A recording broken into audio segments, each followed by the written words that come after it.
ಸ್ಯಾಂಡಲ್ವುಡ್ನಲ್ಲಿ ಮತ್ತೆ casting couch ಸದ್ದು ಮಾಡ್ತಾ ಇದೆ. ಏನು ಕಾಸ್ಟಿಂಗ್ ಕೌಚ್ ಅಂತ ಹೇಳಿದ್ರೆ, ಸಿನಿಮಾ ವಿಭಾಗಕ್ಕೆ ಸಂಬಂಧಪಟ್ಟಂತೆ ಒಂದು ಸಿನಿಮಾ ಶೂಟಿಂಗ್ ನಡೆಯಬೇಕಾದ್ರೆ, ಒಂದು ಸಿನಿಮಾದಲ್ಲಿ ಒಬ್ಬರು ಕೆಲಸ ಮಾಡಬೇಕಾದ್ರೆ, ಹೀರೋಯಿನ್ ಪಾತ್ರವೋ ಇನ್ನೇನಾದರೂ ಒಂದು ಪಾತ್ರವೋ ಅಥವಾ ಅದರ ಸಿಬ್ಬಂದಿಯೋ ಏನೋ ಒಂದು, ಈ ಪಾತ್ರದ ಬದಲಾಗಿ ಆಕೆಯಿಂದ ಯಾರೋ ಒಬ್ಬ ವ್ಯಕ್ತಿಗೆ ಅದೇ ಸಿನಿಮಾ ಸೆಟ್ಟಲ್ಲಿ ಒಂದು ವಿಚಾರಕ್ಕೆ ಸಂಬಂಧಪಟ್ಟಂತೆ ಆ ವ್ಯಕ್ತಿಯೊಂದಿಗೆ ಲೈಂಗಿಕವಾಗಿ ಸಹಕರಿಸಬೇಕು ಅಂತ ಒಂದು ವಿಚಾರ ಚರ್ಚೆಗೆ ಬಂತಲ್ಲ, ಇದೇ ಕಾಸ್ಟಿಂಗ್ ಕೌಚ್.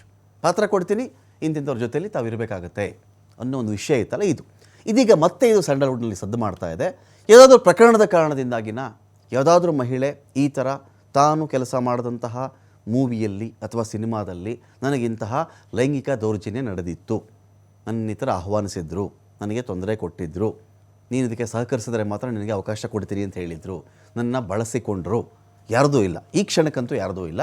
ಆದಾಗ್ಯೂ ಮಲಯಾಳಂ ಚಿತ್ರರಂಗದಲ್ಲಿನ ಒಂದು ದೊಡ್ಡ ಅಲೆ ಎದ್ದೇಳ್ತಲ್ಲ, ಇಲ್ಲಿ ಥರ ನಡೆದಿದೆ ಹಾಗೆ ಹೀಗೆ ಅಂಥೇಳಿ ಅನೇಕರು ರಾಜೀನಾಮೆ ಕೂಡ ಕೊಟ್ಟರು. ಕಮಿಟಿ ಅಂತ ಮಾಡ್ಕೊಂಡಿದ್ರಲ್ಲ, ರಾಜೀನಾಮೆಯನ್ನು ಕೊಟ್ಟರು. ಇದೀಗ ಕನ್ನಡ ಚಿತ್ರರಂಗದಲ್ಲಿ ಏನಾಗಿದೆ, ಅನೇಕರು ಸೇರಿ ಮುಖ್ಯಮಂತ್ರಿಗಳನ್ನ ಕಂಡು ಅವರು ಕೂಡ ಒಂದಷ್ಟು ವಿಚಾರವನ್ನು ಹಂಚಿಕೊಂಡಿದ್ದಾರೆ. ನೋಡಿ, ಕೇರಳದ ಹೇಮಾ ಕಮಿಟಿ ಮಾದರಿಯ ಸಮಿತಿ ರಚನೆ ಇಲ್ಲಾಗಬೇಕು, ಕರ್ನಾಟಕದಲ್ಲೂ ಈ ಥರದ ಒಂದು ಕಮಿಟಿ ರಚನೆ ಮಾಡಿ ಅಂಥೇಳಿ ಒಂದು ಮನವಿಯನ್ನು ಮಾಡಿಕೊಳ್ತಾ ಇದ್ದಾರೆ. ಚಿತ್ರರಂಗದ ಲೈಂಗಿಕ ಶೋಷಣೆ ನಿಯಂತ್ರಣಕ್ಕೆ ಇಂಥ ಕಮಿಟಿ ರಚನೆ ಆಗಬೇಕು. ಈಗಾಗಲೇ 153 ಜನ ಒಪ್ಕೊಂಡಿದ್ದಾರೆ, ಸಹಿ ಕೂಡ ಹಾಕಿದ್ದಾರೆ. ಇದು ನಾವು ಸರ್ಕಾರಕ್ಕೆ ಸಲ್ಲಿಕೆ ಮಾಡ್ತಾ ಇದ್ದೀವಿ ಅಂಥೇಳಿ ಒಂದು ಮನವಿಯನ್ನು ಈ ನಿಯೋಗ ಸಲ್ಲಿಸಿದೆ. ಇದೀಗ ಇದ್ರ ಬಗ್ಗೆ ಮಾತಾಡಲಿಕ್ಕೆ ನಮ್ಮೊಂದಿಗೆ ನೀತು ಶೆಟ್ಟಿಯವರಿದ್ದಾರೆ, ನಟಿ. ಇದ್ರ ಬಗ್ಗೆ ಮಾತಾಡಲಿಕ್ಕೆ ನೀತು ಶೆಟ್ಟಿ ಅವರೇ, ನಮಸ್ಕಾರ. ನಮಸ್ಕಾರ. ಹೇಗಿದ್ದೀರಿ? ನೀವು? ಚೆನ್ನಾಗಿದ್ದೀನಿ ನೀತು ಅವರೇ. ಏನಂದರೆ, ಈಗ ನಮ್ಮಲ್ಲಿ ಒಂದು ಕಾಸ್ಟಿಂಗ್ ಕೌಚ್ ವಿಚಾರಕ್ಕೆ ಸಂಬಂಧಪಟ್ಟಂತೆ ಸುಮಾರು 153 ಜನ, ಅಂದರೆ ಎಲ್ಲ ಸಹಿ ಹಾಕಿರ್ತಕ್ಕಂಥವ್ರು, ಸಹಿ ಹಾಕ್ತಾ ಕೂಡ ಅನೇಕರು ಸಪೋರ್ಟ್ ಮಾಡಿರಬಹುದು. ಈಗ ನಾವು ಒಂದು ನ್ಯೂಸ್ ತೆಗೆದುಕೊಳ್ಬೇಕಾದ್ರೆ ನ್ಯೂಸ್ ಪೆಗ್ ಅಂತ ಕರಿತೀವಿ. ಯಾವುದೋ ಒಂದು ವಿಚಾರ ಆಗಿದ್ದಾಗ ಅದಕ್ಕೆ ತತ್ಸಂಬಂಧಿಯಾದಂಥ ವಿಚಾರಗಳಿಗೆ ಸಂಬಂಧಪಟ್ಟಂತೆ ನ್ಯೂಸ್ನ ನಾವು ಫೋಕಸ್ ಮಾಡ್ತೀವಿ ಯೂಶ್ವಲ್ ಆಗಿ. ಮಲಯಾಳಂ ಚಿತ್ರರಂಗದಲ್ಲಾಗಿದೆ, ದೊಡ್ಡ ಕ್ರಾಂತಿ ಆಯಿತು, ಅನೇಕ ರಾಜೀನಾಮೆ ಕೊಡಬೇಕಾಯಿತು, ಹೇಮಾ ಕಮಿಟಿ ರಚನೆ ಆಯಿತು. ಬಟ್ ಸ್ಯಾಂಡಲ್ವುಡ್ನಲ್ಲಿ ಈ ಕ್ಷಣಕ್ಕೆ ನಿಮ್ಮ ಗಮನಕ್ಕೆ ಬಂದಂತೆ ಈ ಥರದ್ದು ಕಾಸ್ಟಿಂಗ್ ಕೌಚ್ ಕೇಸ್ಗಳು ಎಲ್ಲಾದರೂ ಆ ಥರದೊಂದು ದಾಖಲಾಯಿತಾ ಅಂತ? ಸೊ ಆಕ್ಚುಲಿ ರಮಾಕಾಂತ್ ಅವರೇ, ಏನಂತಂದ್ರೆ ಪ್ರತಿಯೊಂದು ಕಾಸ್ಟಿಂಗ್ ಕೌಚ್ ಆಗೇ ಇರ್ಬೇಕಾಗಿಲ್ಲ. ದೌರ್ಜನ್ಯ ಆಗಿರ್ಬೋದು, ಹ್ಯಾರಾಸ್ಮೆಂಟ್ ಆಗಿರೋದು ಹಲವಾರು ವಿಷಯಗಳಲ್ಲಾಗುತ್ತೆ. ಕೆಲವು ಸಲ ಸಿನಿಮಾ ಒಪ್ಕೊಂಡ ನಂತರ ಆಮೇಲೆ ಕಿರಿಕಿರಿಗಳು ಮಾಡ್ತಾರೆ. ನೀವೇ ಕೇಳಿರ್ಬೋದು ಆಲ್ರೆಡಿ, ಯಾವ್ದಾದ್ರು ಔಟ್ಡೋರ್ ಶೂಟಿಂಗ್ ಹೋದಾಗ ಬಂದು ನಾಕ್ ಮಾಡೋದಾಗಿರ್ಬೋದು, ಆತರ ಸುಮಾರು ಕೇಸಸ್ ಇದೆ. ಅಂಡ್ ಇಲ್ಲಿವರೆಗೂ ನಾವು ಮಾತಾಡ್ದಾಗ್ಲೂ ಎಲ್ಲೂ ಆ ವಾಯ್ಸ್ಗೆ ಎಲ್ಲರೂ ಅದನ್ನ ಸಪ್ರೆಸ್ ಮಾಡಕ್ ನೋಡಿದ್ರು ಹೊರತು ಎಲ್ಲೂ ಆ ವಾಯ್ಸ್ಗೆ ಒಂದು ಮನ್ನಣೆ ಸಿಕ್ಕಿರ್ಲಿಲ್ಲ. ಅಥವಾ ಈ ವಾಯ್ಸ್ ಅಟ್ಲೀಸ್ಟ್ ಈ ತರ ಇದೆ, ಏನಾದ್ರೂ ಚೇಂಜಸ್ ತರಬೇಕು ಅಂತಾನು ಯಾವ್ದೇ ಸ್ಟೆಪ್ ಬರ್ಲಿಲ್ಲ ಇಲ್ಲಿ ತನಕ.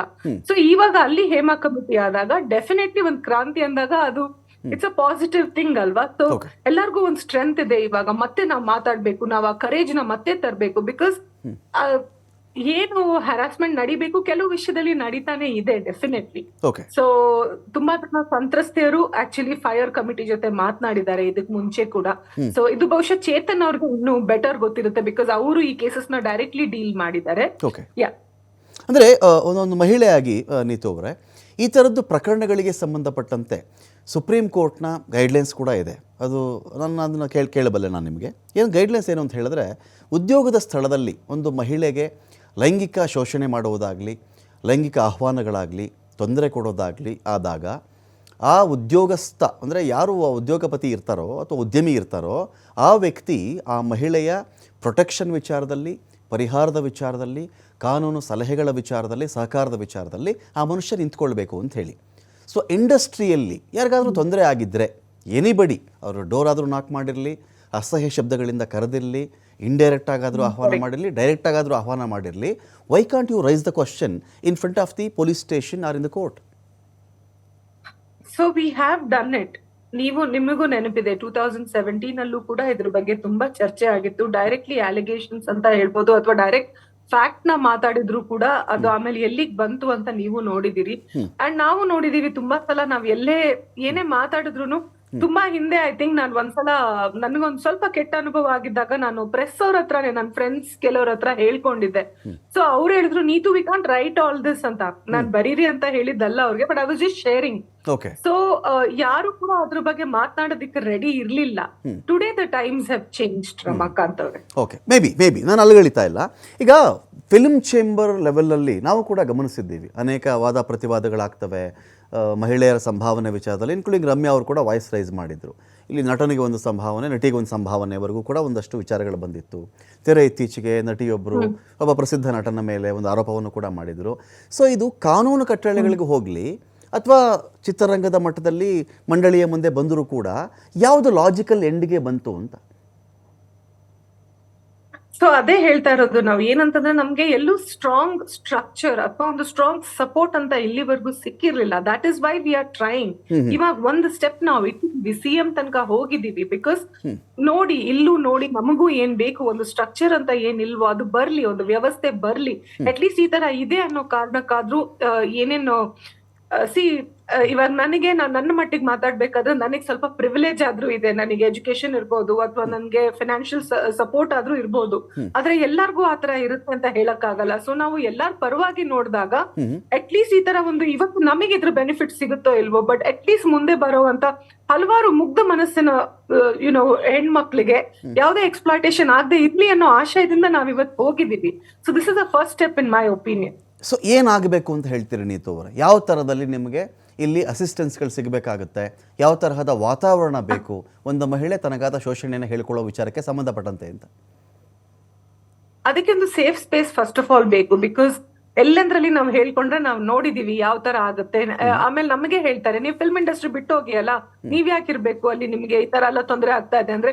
ಸೊ ನಮ್ಮ ಕನ್ಸ್ಗಳು ನಾವು ಬೇರೆಯವ್ರು ನಮ್ಗೆ ಪ್ರೆಡೇಟರ್ಸ್ ತರ ಇದಾರೆ ಅಂತ ಹೇಳ್ಬಿಟ್ಟು ನಾವು ಎಷ್ಟು ಅಂತ ಸ್ಯಾಕ್ರಿಫೈಸ್ ಮಾಡಕ್ಕಾಗತ್ತೆ. Even verbal harassment for that matter. ಇವಾಗ ನಾವು ಕೆಲಸ ಮಾಡ್ಬೇಕಾದ್ರೆ ಏನೇನೋ ಕೆಟ್ಟ ಕಮೆಂಟ್ಸ್ ಮಾಡೋದು, ವಲ್ಗರ್ ಕಮೆಂಟ್ಸ್ ಮಾಡೋದು, ಇಟ್ಸ್ ವೆರಿ ಅನ್ಪ್ರೊಫೆಷನಲ್. ಸೊ ಇದನ್ನೆಲ್ಲ ನಾವು ಸಹಿಸ್ಕೊಂಡು ಇಲ್ಲಿವರೆಗೂ ಕೆಲಸ ಮಾಡಿದ್ವಿ. We don't want to ignore it. So ಇನ್ನು ಮೇಲೆ ವಿ ಆರ್ ಥಿಂಕಿಂಗ್ ಏನಂತಂದ್ರೆ, ಇವಾಗ ನಾವು ಸಿಎಂ ಸರ್ಗೆ ನಾವು ಕೊಟ್ಟಾಗ 2 ಮನವಿ ಇತ್ತು. ಅದ್ರಲ್ಲಿ ಒಂದು ನೀವ್ ನೋಡಿದೀರಾ, ಇಟ್ಸ್ ಅ ಟ್ರಾನ್ಸ್ಪರೆಂಟ್ ಒನ್. ಒಂದು ಅಫ್ಕೋರ್ಸ್ ತನಿಖೆ ಆಗ್ಬೇಕು ಅಂತ. ಬಿಕಾಸ್ ಸಂತ್ರಸ್ತೆಯವರು ಸೇಫ್ ಸ್ಪೇಸ್ ಅಲ್ಲಿ ಮಾತಾಡ್ದಾಗ್ಲೇ ಗೊತ್ತಾಗೋದು ಇನ್ನೂ ಯಾವ್ಯಾವ ತರದ ಪ್ರಾಬ್ಲಮ್ಸ್ ಇದೆ ಇದ್ರಲ್ಲಿ ಅಂತ. ಅಂಡ್ ಅದಕ್ಕೆ ಸೂಕ್ತವಾಗಿ what is professional, what is unprofessional, what is ಶಿಕ್ಷಾರ್ಹ ಯಾವುದು ಅನ್ನೋದು ಗೈಡ್ ಲೈನ್ಸ್ ಬಂದ್ರೇನೆ ಐ ಥಿಂಕ್ ನಮ್ಗೆ ಬೇರೆ ರೀತಿಲಿ ನಮ್ಗೆ ವ್ಯವಸ್ಥೆ ಅದನ್ನ ಕರೆಕ್ಟ್ ಆಗಿ ಮಾಡ್ಲಿಕ್ಕೆ ಆಗ್ಲಿಲ್ಲ ಅಂದ್ರೂ ಗೈಡ್ ಲೈನ್ಸ್ ಬಂದಾಗ ಅಟ್ಲೀಸ್ಟ್ ಎಲ್ಲಾರು ಸೇಫ್ ಆಗಿ ಬಂದು ನಾವು ತೋರಿಸಬಹುದು, see this is there, you can't do this ಅಂತ ಮಾತಾಡ್ಬೋದು. ಅಲ್ಲಿವರೆಗೂ ಇದು ಹೀಗೆ ನಡೀತಾನೆ ಇರುತ್ತೆ, ನಡೀತಾ ಇತ್ತು, ಇನ್ ಮುಂದೆ ಅಟ್ಲೀಸ್ಟ್ ನಡೀದೇ ಇರ್ಲಿ ಅನ್ನೋದು. ಅಂದ್ರೆ ಇಲ್ಲಿ ನೀವು ಕೇಳ್ಕೊಳ್ತಿರೋದು ಗೌಪ್ಯತೆ ಮೇಂಟೈನ್ ಆಗ್ಬೇಕು ಅಂತನಾ? ಯಾವುದೋ ನಟಿ ತನಗೆ ತೊಂದರೆ ಆಯ್ತು ಅಂದಾಗ ಅಲ್ಲ, ಗೌಪ್ಯತೆ ಅಂತಲ್ಲ, ಸೇಫ್ ಸ್ಪೇಸ್ ಅಂತ ಅದು ಗೌಪ್ಯತೆ ಅಂತ ನಾನು ಹೇಳ್ತಾ ಇಲ್ಲ. ಸೇಫ್ ಸ್ಪೇಸ್ ಅಂತಂದ್ರೆ ಇಲ್ಲಿವರೆಗೂ ಮಾತನಾಡೋದಕ್ಕೆ ಹೆದರ್ತಾ ಇದ್ರು. ಮುಕ್ತವಾಗಿ ಬಿಡಿ, ಹೇಳೋದಿಕ್ಕೂ ಅವ್ರು ಈ ತರ ನೋವು ಆಗಿದೆ ಅವ್ರಿಗೆ ಅಂತ ಹೇಳೋದಿಕ್ಕೂ ಅವ್ರು ಆಚೆ ಬರ್ತಿರ್ಲಿಲ್ಲ. ಬಿಕಾಸ್ ಒಂದು ನಾನು ಹೇಳ್ದಂಗೆ ಇಂಡಸ್ಟ್ರಿ ಬಿಟ್ಬಿಡಿ ಅಂತ ಹೇಳೋದು, ನೀನ್ ಆವಾಗ ಯಾಕೆ ಮಾತಾಡ್ಲಿಲ್ಲ ಅಂತ ಅನ್ನೋದು. ಯಾವಾಗ್ಲೂ ಮಾತಾಡ್ತಾ ಇರ್ತೀವಿ, ಬಟ್ ಅದ್ ಅಲ್ಲಿಗೆ ವಾಟರ್ ಡೌನ್ ಆಗಿ ಹೋಗ್ಬಿಟ್ಟಿದೆ. ಸೊ ಇನ್ಮೇಲಾದ್ರೂ ಅಟ್ಲೀಸ್ಟ್ ಒಂದು ಇವಾಗ ಒಂದು ಲೀಗಲ್ ಕಮಿಟಿ ಅಥವಾ ಅದ್ರ ಜೊತೆಗೆ ನಾವ್ ಇವಾಗ ಕೌನ್ಸಿಲರ್ಸ್ ಈ ತರ ಎಲ್ಲ ಒಂದು ಸ್ಟ್ರಾಂಗ್ ಟೀಮ್ ನ ನಾವು ಸೆಟ್ ಮಾಡಿದಾಗ then there is no fear. Mainly fear ಇಂದಾನೆ ಯಾರು ಮುಂದೆ ಬರ್ತಾ ಇಲ್ಲ. ಸೊ ಅಟ್ ಲೀಸ್ಟ್ ಅದಾದ್ರೂ ಹೋಗ್ಬೇಕಂದ್ರೆ somewhere we have to keep a step. So one after one we can decide ಹೇಗೆ ಅದು ರೂಪುರೇಷೆ ಆಗುತ್ತೆ ಅಂತ ನೋಡಿ we have to work on that. ನಿಮ್ಮ ಪ್ರಯತ್ನ ತಪ್ಪು ಅಂತ ನಾನು ಎಲ್ಲೂ ಹೇಳ್ತಾ ಇಲ್ಲ. ನನ್ನ ಪ್ರಶ್ನೆ ಇರೋದು ಇಷ್ಟೇನೆ. ಈಗ ಇವನ್ ಮೀಟು ಅಂತ ಒಂದು ಅಭಿಯಾನ ಆಗಿತ್ತಾಗ ಕೆಲ ವರ್ಷಗಳ ಹಿಂದೆ, ನನಗೂ ಆ ಥರ ತೊಂದರೆ ಆಗಿತ್ತು. ಅದು ವಿಶ್ವಾದ್ಯಂತ, ಬರೀ ಭಾರತಕ್ಕೆ ಸೀಮಿತವಾಗಿರಲಿಲ್ಲ, ಅದು ವಿಶ್ವಾದ್ಯಂತ ಆ ಕ್ಯಾಂಪೇನ್ ಆಯಿತು. ಸಹಜವಾಗಿ ಒಂದು ಪ್ರಶ್ನೆ ಬರುತ್ತಲ್ವಾ, ಆಗ ತೊಂದರೆ ಆಗಿದ್ದಾಗ ಒಂದು ವಾಯ್ಸ್ ರೈಸ್ ಮಾಡಿದ್ದಿದ್ರೆ ಇನ್ನೊಂದಷ್ಟು ತೊಂದರೆಗಳು ತಪ್ಪಿಸಬಹುದಾಗಿತ್ತೇನೋ ಅಂತ ಹೇಳಿ ಆ ಪ್ರಯತ್ನಗಳೇ ಆಗಲಿಲ್ಲ. ಅದರ ಆಚೆಗೂ ಯಾರೋ ಒಂದು ಹೆಣ್ಣುಮಗಳು, ಅದು ನಟಿ ಆಗಿರಲಿ, ಸಿಬ್ಬಂದಿ ಆಗಿರಲಿ, ಯಾರೋ ಒಂದು ಬಂದು ಹೇಳ್ಕೊಂಡಾಗ ಎಷ್ಟರ ಮಟ್ಟಿಗೆ ಆ ನಟಿಯೊಂದಿಗೆ ನಿಂತ್ಕೊಂಡಿತ್ತು ಇಂಡಸ್ಟ್ರಿ ಅಂತ ಕೂಡ ಒಂದು ಪ್ರಶ್ನೆ ಬರಲ್ವೇ? ಸೊ ಅದು ನಟಿಯ ತಪ್ಪಲ್ಲ, ಇಂಡಸ್ಟ್ರಿ ನಿಂತ್ಕೊಳ್ತು ಅಥವಾ ನಿಂತ್ಕೊಳ್ಳಿಲ್ಲ ಅಥವಾ ಬೇರೆ ಅವ್ರು ಸಪೋರ್ಟ್ ಮಾಡಿದ್ರು, ಅವ್ರ ವಾಯ್ಸ್ ನ ಕೇಳಲಿಲ್ಲ. ಇವಾಗ ನಾನೇ ಎಷ್ಟೋ ಸಲ ಎಲ್ಲಾ ಕಡೆ ಹೇಳ್ಕೊಂಡಿದ್ದೀನಿ, ಅದು ನನ್ ಸಪೋರ್ಟ್ಗೋಸ್ಕರ ಹೇಳ್ಕೊಂಡಿರೋದಲ್ಲ. ಅಂಡ್ ಅದನ್ನ ಯಾವಾಗ ನಮಗ್ ನೋವಾಗಿದೆ ಅವಾಗೆಲ್ಲ ನಾವು ಮಾತಾಡಿದೀವಿ. Okay. ಆದ್ರೆ ಆಚೆ ಬರೋದಿಲ್ಲ ಅದು, ಬಿಕಾಸ್ ಮುಂದೆ ಅವರಿಂದ ಅವಕಾಶಗಳನ್ನ ಕಿತ್ಕೊಂಡ್ಬಿಡ್ತಾರೆ ವಾಪಸ್. ಸೊ ಸರ್ವೈವಲ್ಗೆ ಅಂತ ಬಂದಿರೋರು ಎಷ್ಟೋ ಜನ ಇದನ್ನೆಲ್ಲ ಸಹಿಸ್ಕೊಂಡು ಹೋಗ್ಬೇಕಾಗಿರುವಂತ ಪರಿಸ್ಥಿತಿ ಇದೆ. ಸೊ ನಾವೊಂದು ಪ್ರಿವಿಲೇಜ್ ಕಣ್ಣಿಂದ ನೋಡೋದ್ಕಿಂತಾನು ಆಕ್ಚುಲಿ ತಮ್ಮ ಹಸಿವಿಗೋಸ್ಕರ, ತಮ್ಮ ಜೀವನ ನಡ್ಸೋದಿಕ್ಕೋಸ್ಕರ ಇಲ್ಲಿ ಸಿನಿಮಾ ಉದ್ಯಮದಲ್ಲಿ ಕೆಲಸ ಮಾಡ್ತಿರೋರ್ ಬಗ್ಗೆನೂ ನಾವ್ ಯೋಚನೆ ಮಾಡ್ಬೇಕಾಗತ್ತೆ. ಎಲ್ಲಾರ್ಗು ನೀವು ಧೈರ್ಯವಾಗಿ ಬನ್ನಿ ಅಂದ ತಕ್ಷಣ ಎಲ್ಲಾರು ಧೈರ್ಯದಿಂದ ಬರಕ್ ಆಗಲ್ಲ. ಅಷ್ಟು ಇಮೋಷನಲ್ ಬ್ಯಾಂಡ್ ಬಿಡ್ ಎಲ್ಲರಲ್ಲೂ ಇರ್ಬೇಕು ಅಂತ ನಾನು I don't expect that and we should not expect that. ಎಲ್ಲರೂ ಮುಂದೆ ಬರಲ್ಲ ಅನ್ನೋದೇ ಶೋಷಣೆ ಮಾಡೋರಿಗೆ ಒಂದು ಅಡ್ವಾಂಟೇಜ್ ಅಲ್ವೇ ನೀತು? ಎಲ್ಲರೂ ಮುಂದೆ ಬರಲ್ಲ, ನನ್ ನಡೆಯುತ್ತೆ, ನಾನು ಏನ್ ಬೇಕಾದ್ರೂ ಮಾಡಬಲ್ಲೆ, ನಾನು ಜಯಿಸ್ಕೊಳ್ಬಲ್ಲೆ, ಇವಳನ್ನ ಬೇಕಾದ್ರೆ ಸಿನಿಮಾಯಿಂದ ಕಿತ್ತಾಕ್ಬಲ್ಲೆ, ನಾನು ಇವಳು ನಟಿನೇ ಅಲ್ಲ ಅಂತ ಹೇಳ್ಬಿಡ್ಬಲ್ಲೆ, ಇವಳು ಮೂಲೆ ಕೂರಿಸ್ಬಲ್ಲೆ, ಇದನ್ನ ಮನಸ್ಸಲ್ಲಿ ಇಟ್ಕೊಂಡೆ ಶೋಷಣೆಗಳ ಸಂಖ್ಯೆ ಜಾಸ್ತಿ ಆಗೋದಲ್ವೇ? Somewhere or the other corner someone has to raise the voice. That is what we are doing here. In front of the law I'm asking.